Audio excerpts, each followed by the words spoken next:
At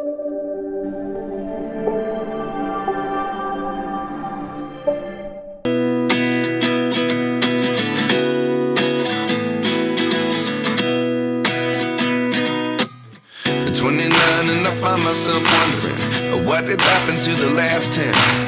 I ran away with my life, fast forward, never turn back again. It's kind of funny that the more we pass time, the more we need to set them rewind.